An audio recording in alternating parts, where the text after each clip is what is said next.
Queridos, vamos para a nossa lição.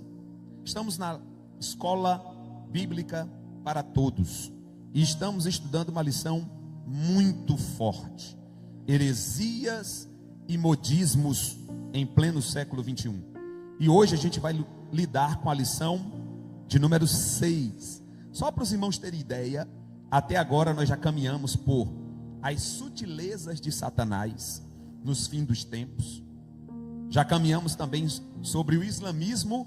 Quem lembra da aula sobre o islamismo? Né? Olha que coisa terrível. Está aí, está na nossa cara. Tudo que eu ensinei aqui sobre o islamismo está na nossa cara. Sabe quais são as leituras que os especialistas estão fazendo sobre o Islã e o avanço do Islã? É que o Islã está comprometendo culturalmente os países da Europa. Já tem país que perdeu a culturalidade, a sua raiz, as suas bases. Já tem país na Europa que já perdeu. Portugal está caminhando também para isso, mas a igreja está aqui. 2 Tessalonicenses capítulo 2 e 8 diz: há um que detém o avanço do mal. Esse um é uma unidade de coletividade, tipo uma dúzia de ovos. Unidade de coletividade é uma igreja que está detendo a ação do mal. Amém? Falamos também sobre reencarnação. Eu não estava nessa, mas eu soube que foi uma grande bênção. Testemunha de Jeová, que foi a última, que o pastor Gilson desbaratinou, cortou todo mundo no aço.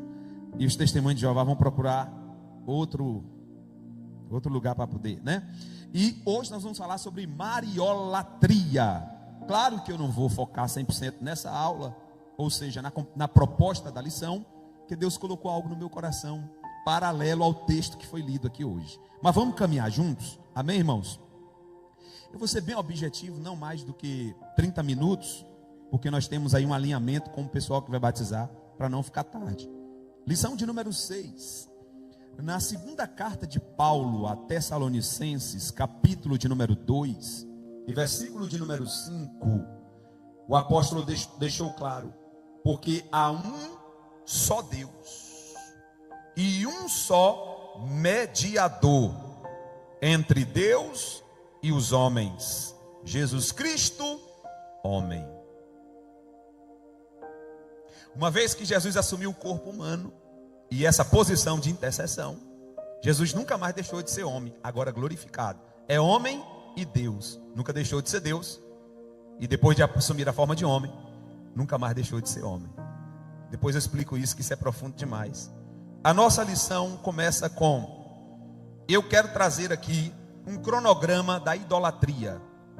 Quando começou a idolatria na igreja primitiva? Coloca para nós aqui, por favor, a lição, tá? Os meninos estão ali, né? A lição, irmão Gustavo, é a 6. Aí você já coloca o cronograma da mariolatria. Por que não dizer da idolatria? Tá bem? Que é esse quadro laranja para toda a igreja contemplar. Nós vamos pegar aqui uma ideia para que os irmãos entendam o fio da meada histórico de quando começou a idolatria na igreja. Tá bem? Olha aí. Pronto. Esse quadro, ele mostra os anos em que a idolatria foi se adaptando dentro da igreja. Lembrem-se que a igreja até o século I, a igreja, ano 33, Jesus morre. Todos nós sabemos que a contagem dos anos é assim: do ano 6000 ao ano 0, quando Jesus nasce. Do ano 0, conta-se até 2026.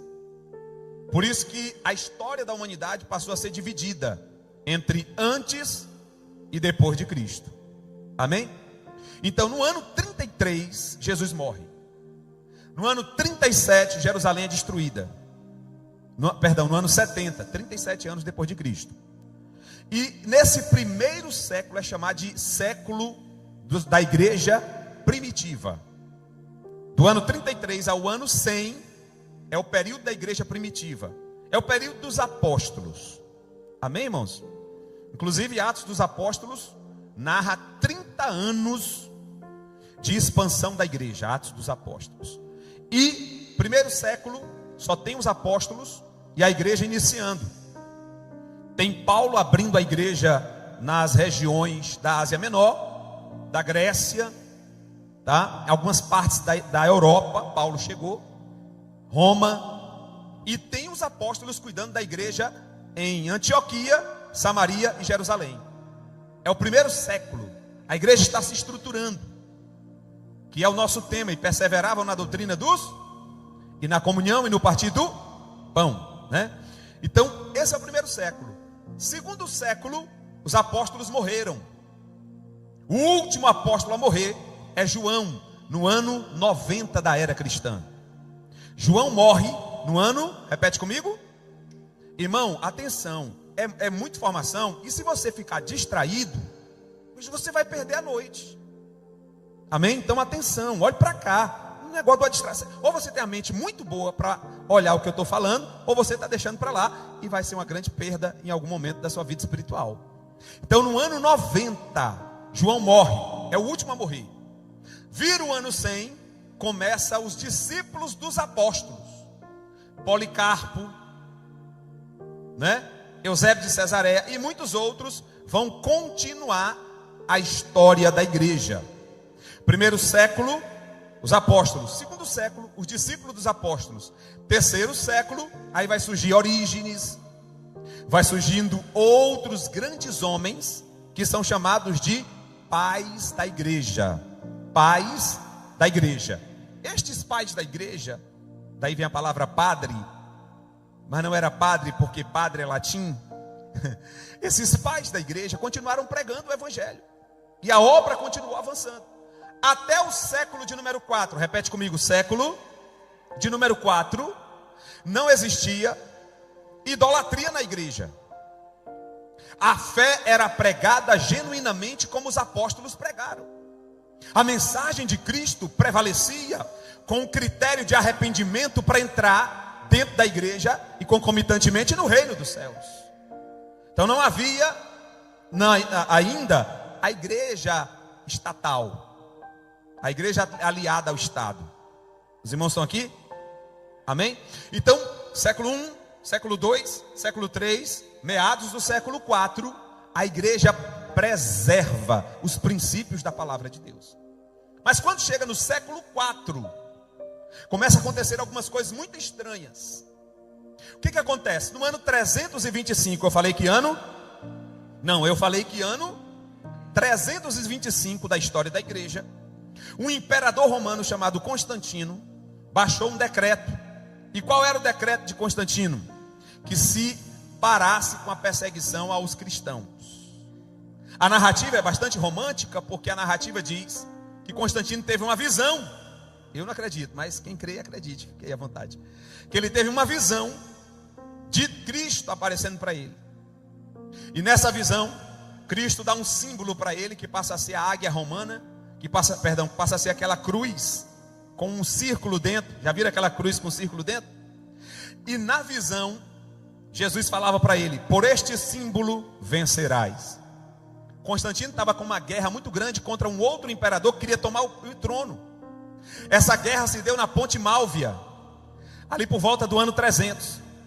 E aí Constantino ganhou com um exército menor a batalha.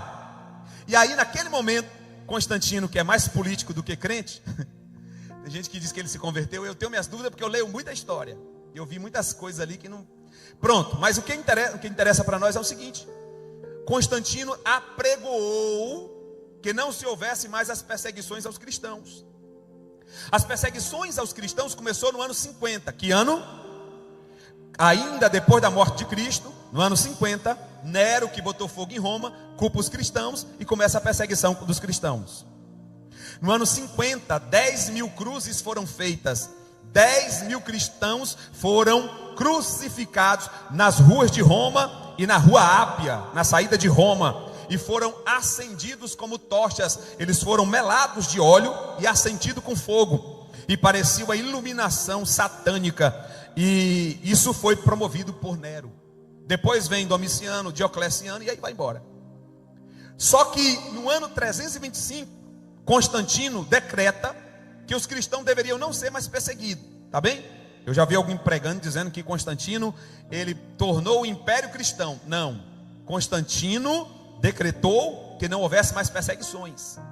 No ano 383 é que Teodósio, outro imperador, decretou que todo o império romano seria agora crente. Então os irmãos perceberam que a partir daí começa a coisa a ficar ruim, ficar feia. Porque até aí era a pregação do evangelho. Até aí era o testemunho dos mártires, morrendo pela fé. E pessoas se convertendo. Morria um, se convertia 10, 20, 30. Porque as pessoas não entendiam como é que alguém não retroage diante dos leões. Que fé é essa? Eu quero conhecer. E aí ia para as igrejas, nas tumbas, nas cavernas e nos bosques, e era evangelizado. Então o critério era arrependimento, era pela fé. A partir de 325, ou precisamente 383, agora todo o império é cristão. No adágio popular da Bahia, permitam-me o peso da palavra, gato e cachorro agora é cristão. Todo mundo agora é cristão. Os bárbaros, todos os que estão debaixo do império, agora passa a ser da igreja. Por quê? Porque os imperadores percebiam que o cristianismo estava crescendo tanto, que não tinha como promover uma guerra contra eles e contra os inimigos que estavam chegando próximo de Roma. Então eles resolveram ter essa ideia política, tanto Constantino quanto Teodósio, de transformar o império em cristão. Cansei você? Está cansado? Ainda não? Então vamos caminhar um pouquinho que eu volto para a lição. É só um pouco de introdução na história. Então, o que acontece? Com a igreja aliada ao Estado, e agora, a igreja crescia debaixo de perseguição, mas orava, buscava e rompia. Agora, aliado ao Estado, a partir do século IV, o Estado agora está financiando a igreja. Olha que reviravolta. Por isso que eu acho que lá no Brasil está acontecendo alguma coisa de permissão de Deus. Porque a igreja estava muito garantida. E a garantia da igreja é Deus, ninguém mais. Então tem coisas que a gente precisa fazer uma leitura e só saberemos nos daqui aos 40 anos. Se alguns aqui estiverem vivos ainda, eu não sei se estarei. Então olhe bem atenção aqui, preste bastante atenção. A igreja perde a visão no século IV. No século IV a igreja está aliada ao Estado. O imperador começa a interferir dentro da igreja. O romano, o imperador romano. É aí que começam a surgir, amados, as imagens. A princípio, as imagens, tanto dos apóstolos, como de todos aqueles outros que os irmãos conhecem, começa a ser trazida apenas como memoriais. Era uma espécie de memorial, que estava ali para que todos entendessem que um dia estes homens andaram com Jesus e merecem a nossa reverência. Mas com o passar do tempo, passou de memorial para adoração mesmo. E esses homens e essas imagens, de homens e mulheres, passaram a fazer parte do culto, a serem adoradas. Então o ano é 370. No ano 370 começa o culto aos santos, professados por Basílio e Gregório Nazianzo. Isso foi para a menina acordar, que estava dormindo. Gregório Nazianzo foi um dos caras que mais promoveu esse tipo de iniciativa de adoração aos ídolos, tá bom? No século V, e a partir do século V, começa a surgir os papas. Homens inspirados por Deus, com autoridade paralela à Bíblia. O Papa passa a ter agora a palavra de Deus nos lábios. Tem agora a Bíblia, a palavra de Deus escrita, e agora tem a palavra do Papa. Olha como a coisa começa. Século V. No século V também, 431 da história cristã, Maria é proclamada a mãe de Deus. No século VIII, olha a coisa complicando, por volta de 789, é o início a culto às imagens e às relíquias. Então o culto passa a ser institucionalizado, oficiado. O que mais? Em 819, já estamos entrando no século IX da história cristã, começa a primeira festa da Assunção de Maria. Que festa é essa? Era a compreensão de que Maria subiu ao céu santificada. Primeira festa, 819.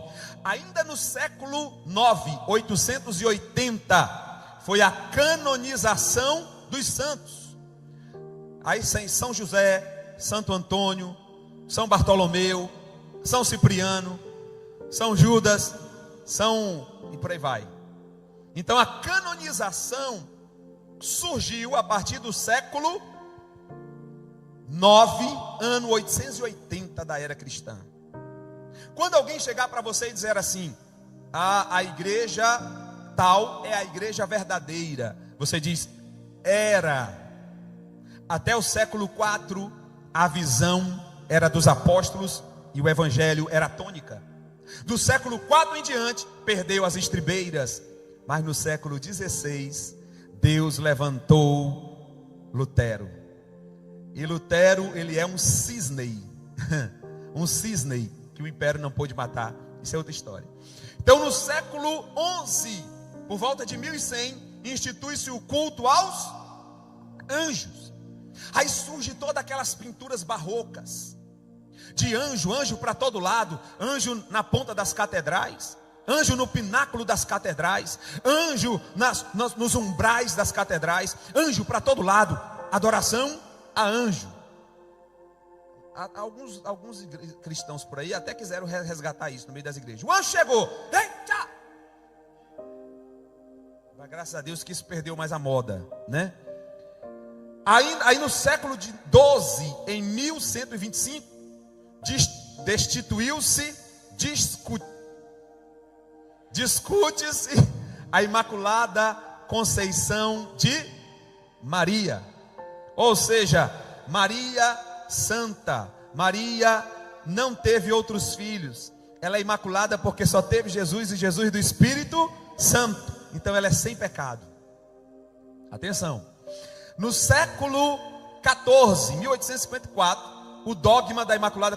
Século 20, 1950, a Assunção de Maria torna-se artigo de fé. Então, irmãos, ao longo da história, a igreja vai se perdendo. Mas no século 16, Deus levanta Lutero. Antes dele, Deus levanta John Hus, que foi queimado em uma fogueira, porque propôs a leitura da Bíblia acima da palavra do Papa. Propôs a pregação do Evangelho, a conversão e a salvação pela fé, conforme Romanos. E foi excomungado da igreja. E quando botaram ele numa fogueira aqui na Europa, assaram ele numa fogueira. Quando o fogo começou a arder, ele diz: hoje vocês matam um pato, um ganso. A palavra Hus é ganso em alemão. John Hus. Hoje vocês matam um ganso, mas eu já vejo Deus levantar um cisne que vocês não poderão matar. Referindo-se a Lutero. Aproximadamente, se não me falha a memória, 40 anos depois, Lutero começa a entrar nas discussões acadêmicas, propondo o conhecimento da Bíblia como fundamento único para sustentar a fé cristã. Ele mesmo se converte lendo Romanos, quando Paulo diz assim: o evangelho é loucura para os que se perdem, mas para nós é poder de Deus. A salvação é por meio da fé. Ele leu Efésios 2:8: pela graça sois salvos por meio da fé, não vem das obras para que ninguém se glorie. Aí ele diz: não tem como segurar essas conversas de padre e papa, a Bíblia é tudo o que nós precisamos. E ele começou a se dedicar à tradução da Bíblia para o alemão. 30 anos dedicado a isso, irmãos. Toque em alguém do seu lado e diga assim: o que você está fazendo para Deus? Diga assim: a causa de nós estarmos aqui hoje. Não, cadê você? A causa de nós estarmos aqui hoje, de existir culto, é porque o Espírito Santo é o dono da igreja.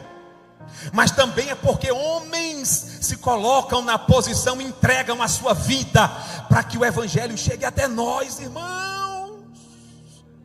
Faz alguma coisa mais por Jesus. 30 anos, abriu mão de tudo, e viveu para a tradução da Bíblia. Tentaram matar o homem, um príncipe que era contra a coroa, pegou ele, botou debaixo do braço, levou para o castelo dele, e o homem trabalhou em paz, e a Bíblia foi traduzida para o alemão. Para quem não sabe, quem rechaça nós, quando a gente está evangelizando aí, aqui na Europa, quem joga a gente de lado, quem desrespeita a gente, não entende que a revolução cultural na Europa se deu por causa da reforma protestante. A primeira prensa que criou o mecanismo de fazer livros em série, a prensa, a tipografia antigamente, né? É a prensa de Gutenberg. E o primeiro trabalho de Gutenberg foi a expansão da Bíblia traduzida por Lutero. Vocês não sabiam disso? Essa prensa revolucionou a tecnologia do conhecimento, da educação. Vocês estão entendendo, irmãos? Com a reforma protestante, Luiz, começou-se a montar faculdades dentro dos mosteiros.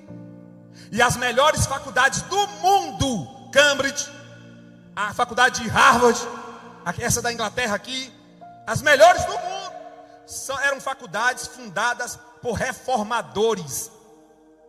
Vocês estão entendendo isso aqui? A importância do Evangelho? Estou falando tudo isso para a gente entrar na lição. Vocês aguentam mais um pouquinho? Amém? Quando eu leio a história desses homens, eu digo assim: eu sou uma vergonha. Eu sou uma vergonha, Senhor. Me ajuda, Jesus. Me ajuda a fazer alguma coisa, alguma coisa. Irmão, bate no seu peito nessa noite e diga assim: Deus, não me deixa morrer cheio do plano que o Senhor colocou para me fazer. Morra como Jesus. Recebe essa aqui nessa noite. Jesus, de braços abertos, pregado na cruz, ele disse: está com, em outras palavras, eu não vou levar para o túmulo de Arimateia emprestado nenhum propósito que o Senhor estabeleceu para me cumprir. Eu estou morrendo vazio. Cumpra o propósito de Deus na sua vida, meu amado. Se esmere para saber. Isso é a maior riqueza que você vai encontrar nessa vida. Nenhuma realização se comparará a isso. Nenhuma vitória, nenhuma bênção, nenhuma riqueza, nenhum resultado, nenhum sonho alcançado poderá se comparar a você descobrir o motivo pelo qual você existiu e se entregou por ele, deixando um legado para a sua própria próxima geração. Amém, irmãos? É por isso que eu fico fazendo essas coisas. Mas Deus é com a gente, amém? A vitória é nossa. Primeiro ponto da lição. Essa foi a introdução mais longa que eu já fiz das lições aqui. E faltam só 20 minutos para terminar a aula. E vou terminar 8 horas em ponto. Primeiro ponto. O que é mariolatria, irmãos? O que é mariolatria? Primeiro tópico fala sobre idolatria. O termo idolatria vem de duas palavras gregas. Primeiro, eidolon. Eidolon. Da onde vem a palavra ídolo, né? Que também quer dizer imagem de uma divindade ou divindade pagã. A palavra também no latim, latreia, significa serviço sagrado ou culto, tá? Então, a idolatria é a forma pagã de adoração. Por que pagã? Porque não é diretamente a Deus. Criou-se a concepção de que existe intercessores. Você sabia que se você chegar em qualquer igreja dessas tradicionais aí fora, essas igrejas barrocas, essas antigas, e perguntar: vocês adoram a Deus? Adoramos.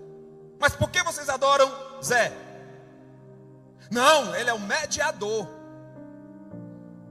Aí nós lemos hoje em Tessalonicenses 2:3, primeira carta, Paulo dizendo: só existe um mediador entre Deus e os homens, Jesus Cristo, homem. Então a idolatria é isso, é desviar de Deus o que pertence a Deus. Eu estava estudando esses dias a primeira carta de Pedro. Quando chega no capítulo 3, versículo 15, Pedro diz assim: antes santificai a Cristo em vossa maneira de ser, e estai pronto para responder àqueles que pedirem a razão da vossa fé. Por Por que você crê? Quais os fundamentos disso que você diz que crê? Pedro disse: esteja preparado para responder. É do diabo essa história de que religião, futebol e política não se discute. Discute sim, se o objetivo é mostrar a verdade. Amém, irmãos? Pedro está dizendo: esteja preparado para responder. Agora preste atenção. Como começa o versículo é inquietante. Antes santificai a Cristo. Como assim, irmão? Como assim, Pedro? Santificar a Cristo? Cristo já não é santo? Como santificar a Cristo? Como eu santifico a Cristo? Aí fui para o grego. Santificar a Cristo é representar a Cristo de maneira santa, de maneira que quem não conhece compreenda a santidade de Cristo através de nós. Quem entendeu essa mensagem aí?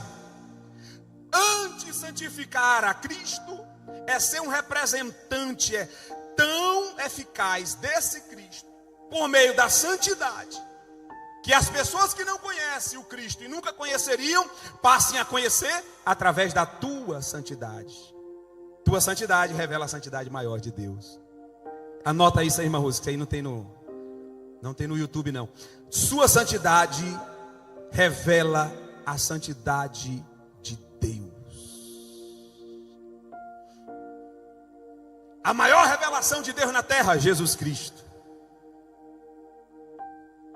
Aí Jesus diz assim, ó: quem quiser vir após mim, negue-se a si mesmo, ou seja, e siga-me, ou seja, viva como eu vivi. Paulo disse: sede os meus imitadores como eu sou de Cristo. O que é o imitador? Aí que vem a palavra discípulo. Discípulo é aquele que imita o mestre. Diga comigo nessa noite: eu sou um talmidim. Talmidim era o discípulo no original. E o discípulo, ele é tão assim enraizado na mensagem do mestre, que ele passa a parecer com o mestre. Vocês lembram de Pedro? A mulher disse: você é por 3 vezes. O cara parecia tanto com Jesus, com o jeito de ser, o comportamento e até o falar leve, calmo, que ela disse assim: só pode ser, você é um deles. Por quê? O discípulo parece com o mestre. Você está representando bem Jesus?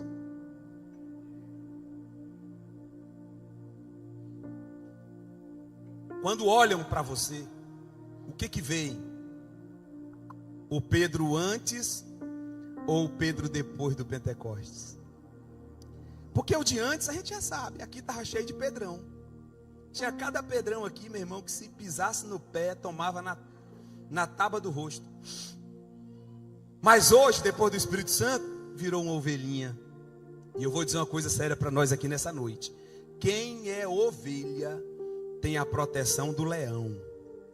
Quem quer ser leão, resolve-se com o leão da maldade, que é o diabo. Eu prefiro ser ovelha. Vamos lá. Então, essa é a ideia da idolatria. Irmãos,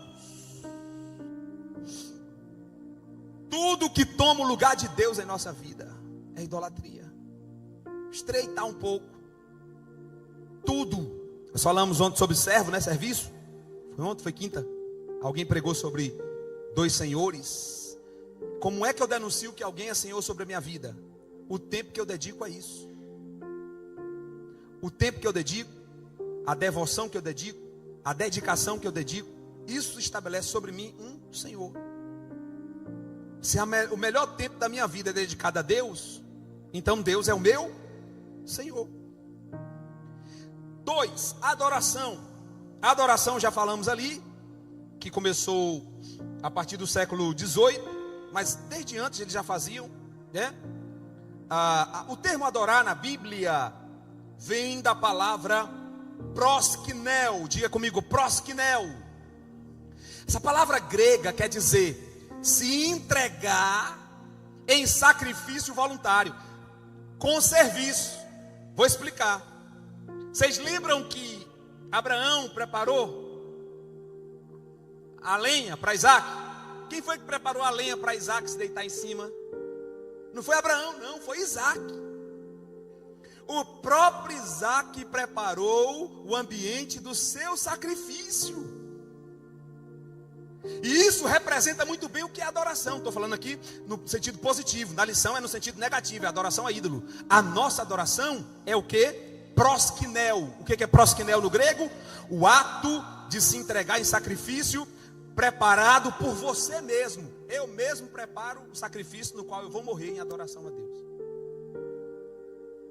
Irmão, você sabia que não tem como adorar a Deus vivão? Tem que morrer? Agora foi que deu. Tem que morrer, pastor Paulo. Jesus disse ou não disse? Quem quiser ganhar a sua vida, perdê-la-á.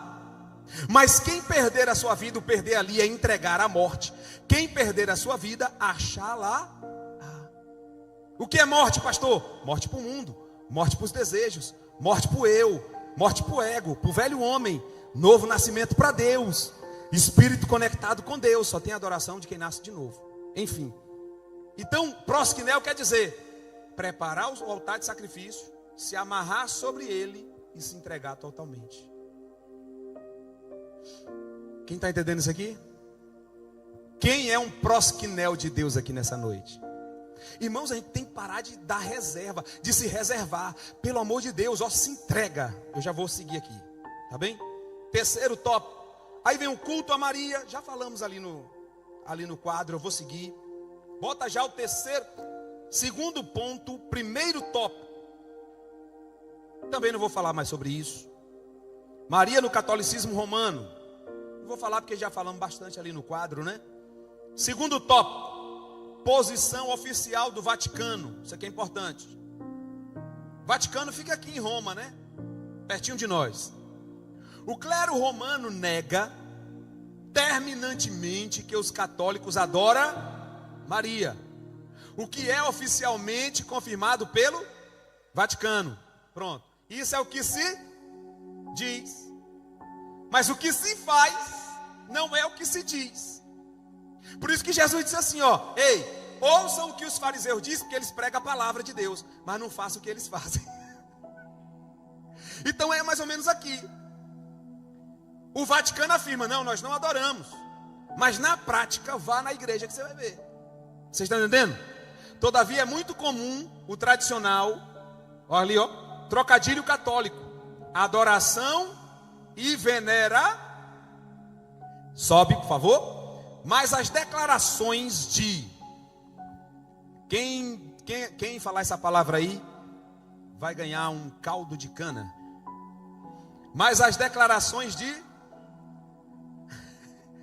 ligou, isso deve ser francês, né?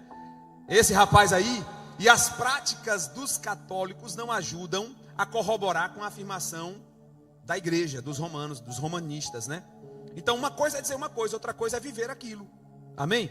Então se diz que não, mas se pratica. Seguindo, vamos já para eu não vou mais falar sobre Roma, não. Tem alguns pontos aqui na lição. Terceiro ponto, Gustavo: Maria e a liturgia do catolicismo. Eu não vou mais falar porque chove um tanto quanto no molhado nessa noite. Já está terminando o meu tempo. A gente chove muito no molhado, porque a gente já sabe como é que funciona.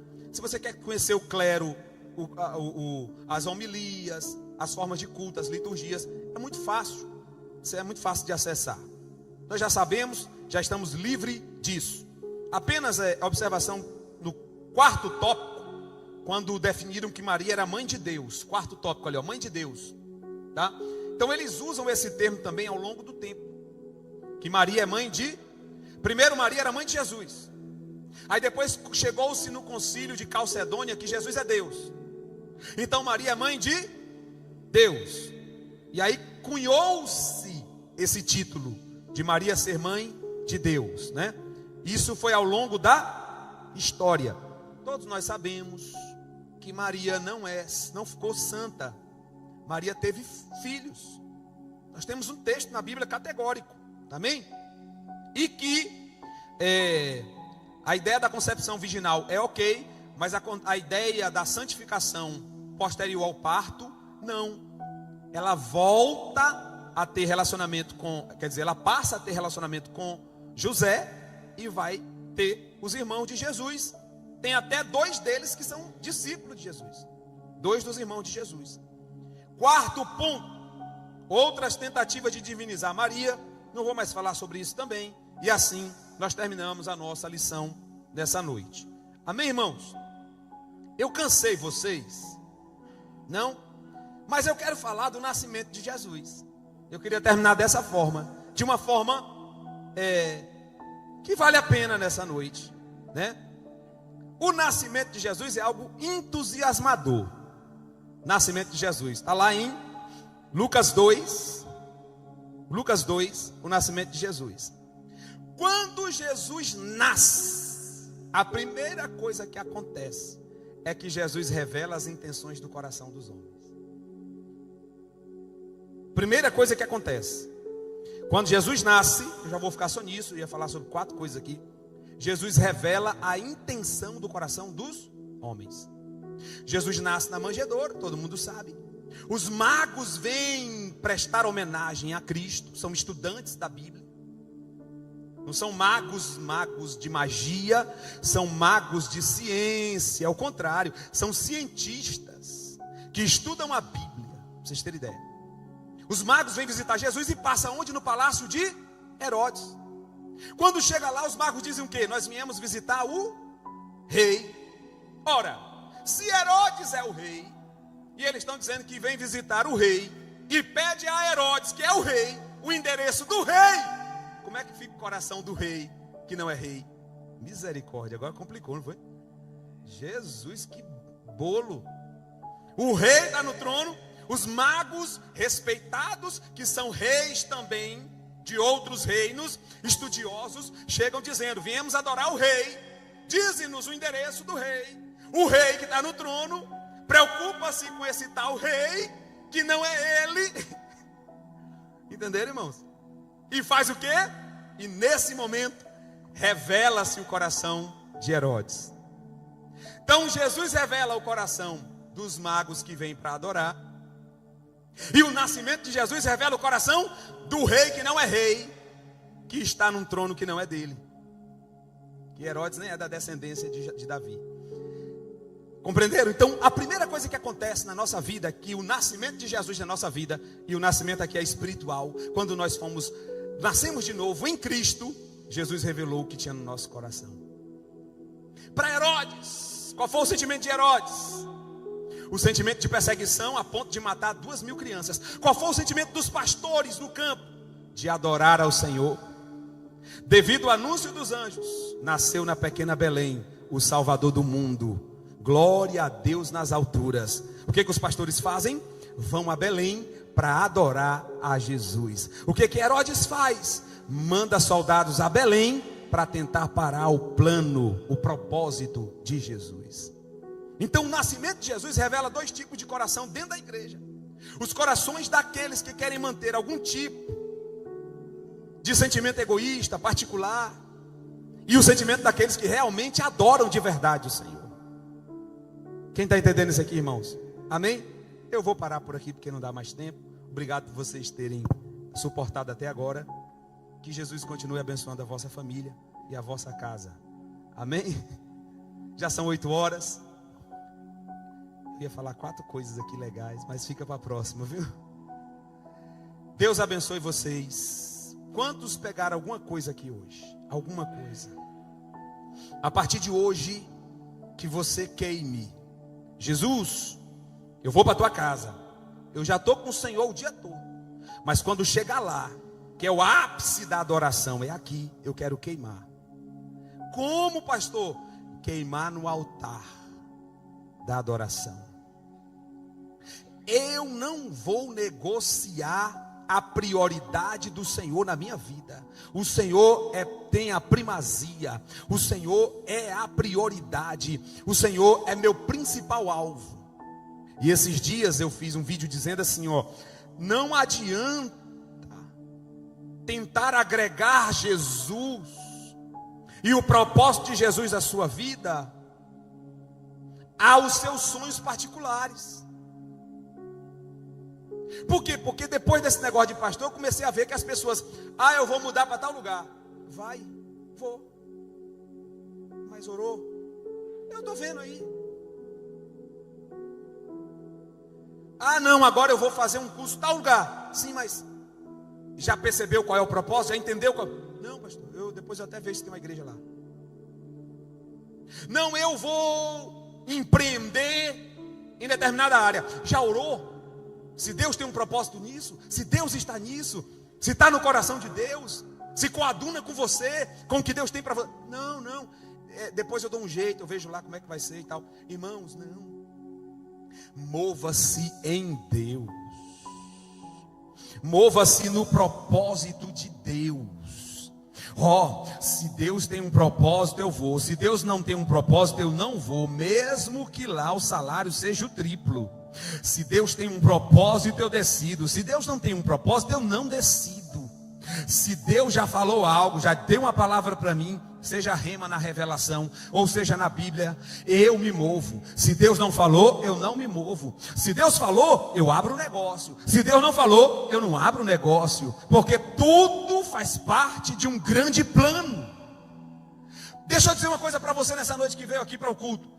Tudo que gira em torno de você deve ter na sua mente a certeza e a clareza que faz parte de um grande plano. Então eu não estou aqui à toa. Então eu não faço isso à toa. Tudo tem um objetivo divino. Amém? Quando eu vejo um empreiteiro abençoar vários irmãos, é propósito de Deus. Quando eu vejo Deus usar alguém como algum tipo de cargo que abençoa outras pessoas, é propósito de Deus. Deus coloca pessoas em posições estratégicas para abençoar o seu povo. Mas nós temos que nos mover no propósito de Deus. Os meus sonhos se encaixam? Não se encaixa não? Pois trate de se encaixar. Irmão, nunca foi meu sonho estar aqui. Sonho humano. Mas se você não encaixa o seu sonho no propósito de Deus, sabe o que é que você vai ser? Você vai ser um Steve Jobs da vida. Sabe quem é que você vai ser? Você vai ser uma... Para não pegar muito pesado, mas tem tanto exemplo aí fora, né?